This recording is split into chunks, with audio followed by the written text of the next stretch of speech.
বাপ থাকে 3 মাস এই ছেলের কাছে, মা থাকে 3 মাস ওই ছেলের কাছে, অথচ এই মা বাঙ্গা করে, সূর্যের আলো ঢুকে, বৃষ্টির পানি পড়ে, থাকার জায়গা নাই, একটা খাট ভালো ছিল না, 5টা সন্তানকে বুকের মধ্যে নিয়ে, শেষ সন্তানকে বুকের দুধ খাওয়াই খাওয়াই সারা রাত পার করে দিয়েছে, না ঘুমাই না ঘুমাই। কথা বলেন ঠিক কিনা?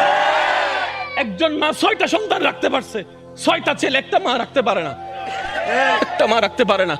এর চেয়ে বড় অবাক আমরা কি হতে পারি? আল্লাহ যে গজব দিয়ে ধ্বংস করে দেয় না আমাদেরকে, এটা আগে শুকরিয়া করতে হবে, শুকরিয়া করতে হবে। কথা বলেন ঠিক কিনা? আল্লাহ পাক আমাদের সবাইকে বুঝার তৌফিক দান করুক। আমার আওয়াজ শুনছেন?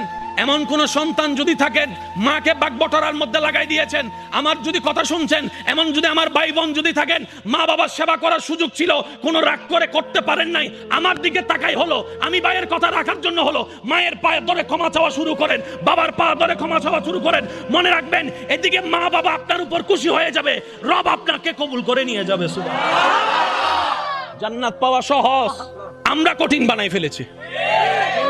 এখানে সংসারে টাকা কামাই এমন ভাই আছে না? হাত তোলার দরকার নাই, আছে না? যাদের মা আছে এমনও আছে না? বাবা আছে, আছে না? আমার একটা আবদার মনে রাখবেন, আপনার মা বাবা যদি আপনার টাকা দিয়ে ওনাদের পেট চলে, যেটা আমাদের সমাজে বলে আর কি, আপনি চালান, আপনি খাওয়ান, এমন যদি হয়, এই কথা কখনো চিন্তায় আনবেন না আমি আমার মারে খাওয়াই, এই কথা চিন্তায় আনবেন না আমি আমার বাবাকে খাওয়াই, বরং ওনাদের উসিলায় আল্লাহ আপনাকে কামানোর তৌফিক দান করেছে। মনে রাখবেন, মা বাবার জন্য প্রতি মাসে আপনার সামর্থ্য অনুযায়ী কিছু খরচ রেখে দিবেন। জোরে জোরে জোরে। প্রত্যেক মাসে সন্তানের পক্ষ থেকে মার জন্য একটা আলাদা হাদিয়া দিবেন, বাবার জন্য একটা আলাদা হাদিয়া দিবেন, ওনাদের যেন চাইতে না হয়।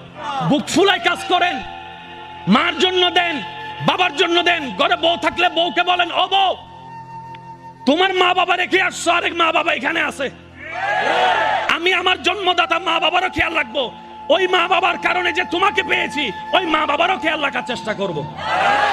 সত্যি করে বলেন, সংসার আর অশান্তি?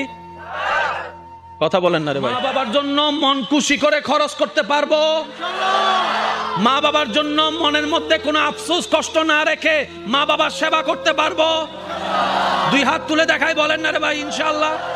অনেক ভাইয়েরা হাত তুলতে চায় না, বলে যে আমার মাও নাই, কেউ বলে যে আমার বাপ নাই, কেউ বলে যে আমার মা বাপ দুজন নাই, সেবা করবো তো কিভাবে?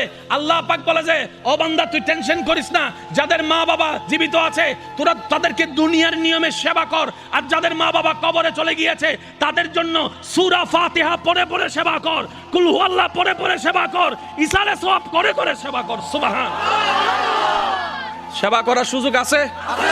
জোরে বলেন আছে?